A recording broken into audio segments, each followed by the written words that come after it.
E vamos então dar início à nossa quinta de livros. Hoje o tema é A tua história não te define. E eu pergunto-te, responde aqui, tu concordas? Concordas em como a tua história não te define? Ou acreditas, achas que toda a tua história é a razão de estares aqui hoje, onde tu estás neste momento? Diz, fala aqui comigo. Hoje vamos falar sobre a nossa história e sobre como ela interfere nas nossas conquistas. Eu sou Cris Fernandes, sou coach de realização profissional e achei muito importante virmos falar aqui hoje sobre a nossa história, principalmente para relembrar-me que vamos ter desafios sempre no percurso, na nossa vida. E estando à beira do confinamento, do segundo confinamento, neste momento louco, não é, que estamos a viver, acho que é muito importante relembrar que em todos os momentos da nossa vida vão haver desafios que são para ser ultrapassados, vão haver obstáculos que são para ser ultrapassados e este é mais um deles.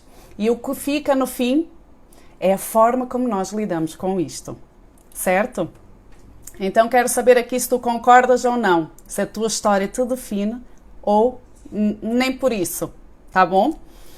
Ora, alguns dizem-me assim, Cris, como tu consegues manter essa energia, este ânimo, o otimismo, sempre acreditas que tudo se vai resolver, não é? Quem me conhece sabes, como é que tu consegues manter isto?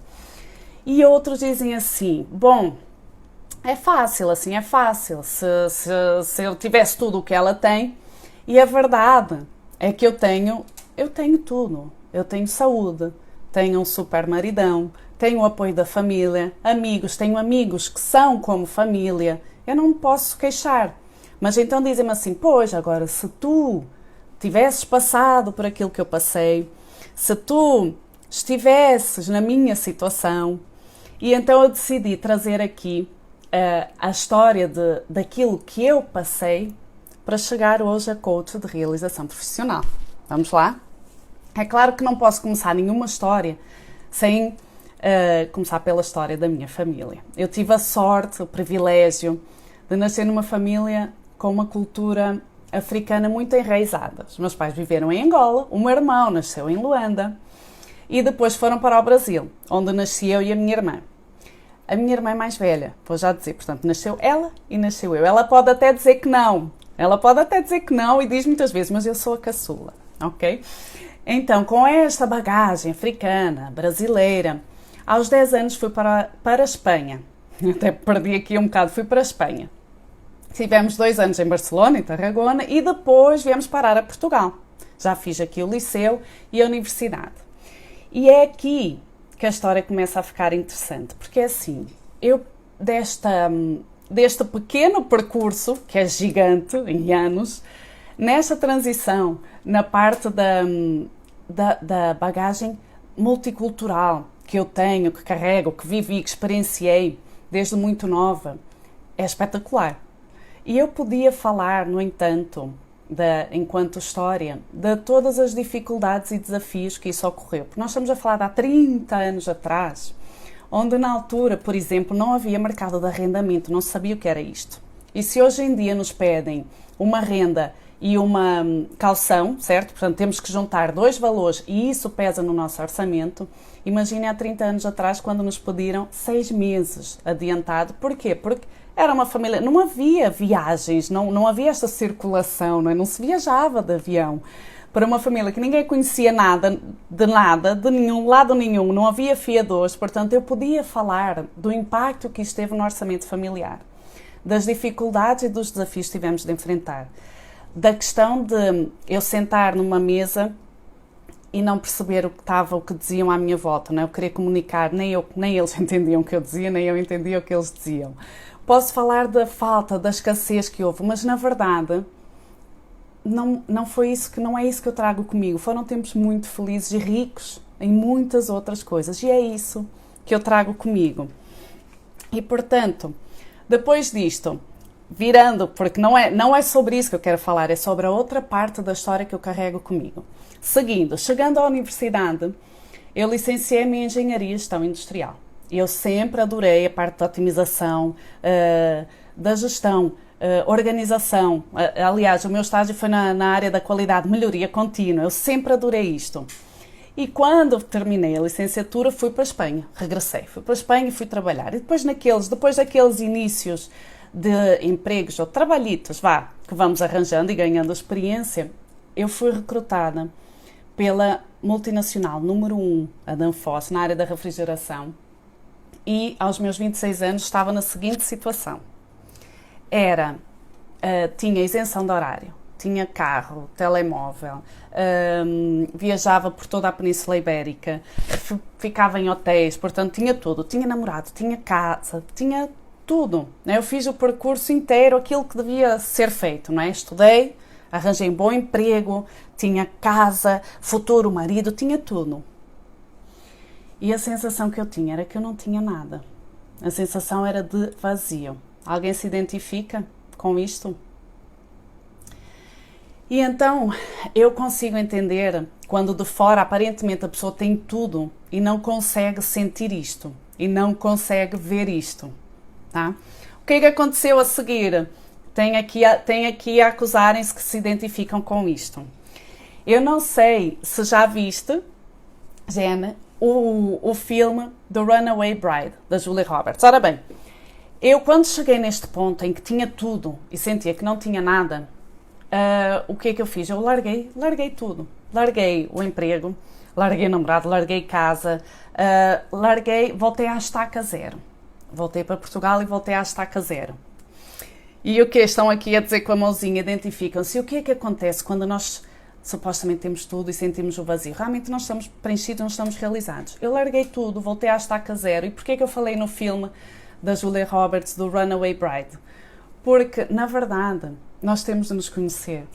Tu tens que saber aquilo que te preenche, que te motiva, que te realiza. Estás a ver esta coisa da energia, da motivação, de como é que eu, apesar dos desafios que todos temos e enfrentamos, como é que eu me mantenho assim? Porque encontras e sabes, conheces aquilo que te move, certo? Então tu tens que saber isso, tens de saber o que é que te faz feliz, o que é que te vai preencher.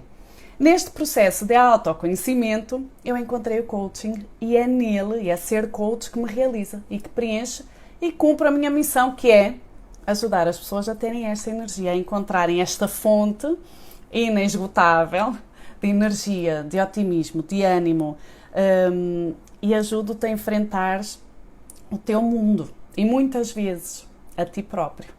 Muitas vezes enfrentar a ti próprio. E então, no processo de coaching, temos duas formas. Ou vais atrás, ou eu ajudo-te.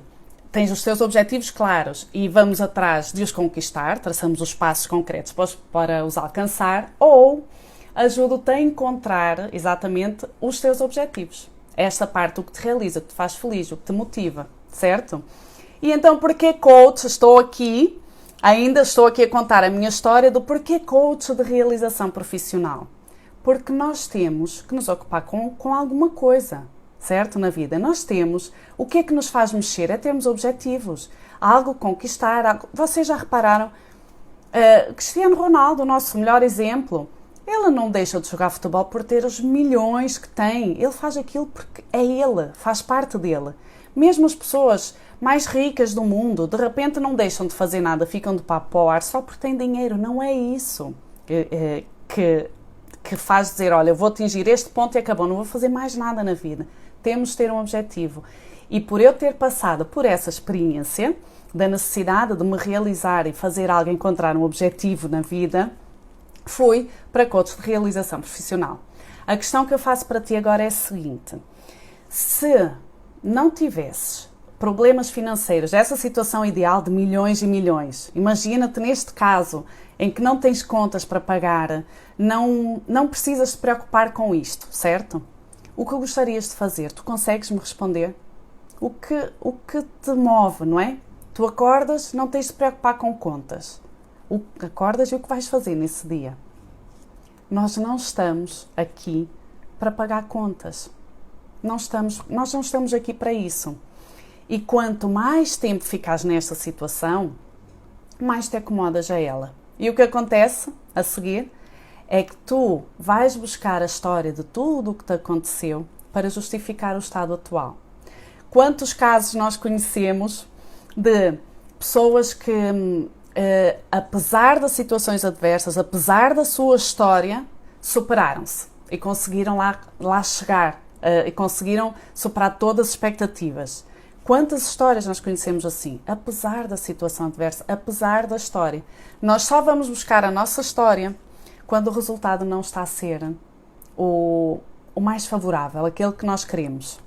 Concordam? Faz sentido? Está tudo bem até aqui? Aqui dizem que viajaria o mundo inteiro. Eu também, confesso. Eu viajaria muito. Levaria os meus livros, continuaria a fazer as lives e a atender as minhas clientes, mas viajaria pelo mundo sem dúvida. Faz sentido, gente? Sim. Então, por que é tão difícil nós separarmos a nossa história dos nossos resultados? Porque isto funciona assim, presta atenção, funciona assim. A nossa história faz parte de nós, não é? Ela é nossa e devemos honrá-la, ela é nossa. E, portanto, nós somos de determinada forma e nós fazemos as coisas de determinada forma, do jeito que nós somos. E o que acontece? Vamos ter determinados resultados, não é? Então chego eu e digo assim, olha, se os teus resultados não estão a funcionar, não é aquilo que tu queres, significa que tens que fazer as coisas de uma forma diferente. Mas para fazer as coisas de uma forma diferente significa voltar, ir aqui dentro e dizer, olha, toda a tua história ou aquilo que tu acreditas que és devido à tua história não está a funcionar. E então significa mexer na tua mente, no mindset, mexer nas raízes, naquilo em que tu acreditas que és devido à tua história, para então conseguires fazer diferente e ter resultados diferentes. É por isso que muitas vezes nós vamos justificar e vamos dizer, olha, a tua história, ela deve ser honrada, ela deve ser lembrada, mas é uma bagagem que não deves carregar, que não deves andar com ela, não deve pesar, certo? Nem muito menos justificar algum resultado que não estás a ter hoje. Portanto, a tua história, ela faz parte de ti, mas ela não te define. Então, o que define a tua história? São, como sempre, como tudo, as escolhas que tu fazes e os passos que dás para concretizar isso. Tá? São as decisões que tu tomas e as ações que fazes de seguida para ir de encontro a esse objetivo, para cumprir com essa decisão que tu acabaste de tomar. É essa a história que deves escrever todos os dias, salvaguardando tudo aquilo que já te aconteceu para trás, tudo aquilo que já passaste e superaste. E porquê que eu sei? Eu sempre digo, eu acredito, tudo se vai resolver. Aliás, eu sou aquela que no meio da confusão diz, calma. O que mais irrita, não é? Quando a pessoa está nervosa, diz, calma. Explica. Porque eu sei que tudo se vai resolver. Porque eu já estive no fundo do poço, já saí de lá. E tudo se dá um jeito. Como dizem os brasileiros, dá sempre um jeitinho. O famoso jeitinho brasileiro. Então, o que é que deves fazer com a tua história? Realmente deixá-la no passado. Não podes carregar, porque não é isso que vai escrever o teu futuro, tá bom? O que é que eu quero agora, para o próximo passo? Alguma dúvida, alguma questão? Manifesta-te aqui. O próximo passo, é isso que eu quero que tu faças. Eu quero que tu olhes para o teu passado, para a tua história com muito carinho, mas que a deixes ficar lá, exatamente onde ela está, que é no passado, tá bom? O que é que eu quero que tu faças? Eu quero que tu comeces a decidir daqui para a frente, com base em quê? Nos teus objetivos. Com base em quê? Nas ações concretas, nos passos que vais executar para cumprir com esses objetivos. Se tens dificuldade para a definição dos objetivos, que não sabes bem como defini-los, não sabes como começar, não sabes como dar o primeiro passo, ou definir aquelas ações concretas, execuíveis no espaço de tempo definido, início, fim, escreve-me no inbox e falamos melhor sobre isso, porque é para isto que eu cá estou. É assim que eu me realizo, é assim que eu cumpro a minha missão, que é assim que eu decido a história que eu quero viver e que eu quero contar e que eu quero escrever todos os dias. E é isso que eu desejo para ti, que tu olhes daqui para a frente e vejas qual é a história que tu queres viver. Está na tua mão, está no teu poder decidir quais são as histórias que tu vais escrever hoje, que são aquelas que vão definir e decidir o teu futuro de amanhã. Tá bom? Concordam? Espero que tenha ficado bem claro que não é a tua história que te define, mas sim aquilo que vais fazer com ela. Da minha parte, era tudo o que eu tinha para ti hoje. Espero por ti aqui no Instagram, na próxima quinta-feira, às 21h30. Como sempre, obrigada por estares aí desse lado e partilhares comigo este tempo e as tuas histórias também.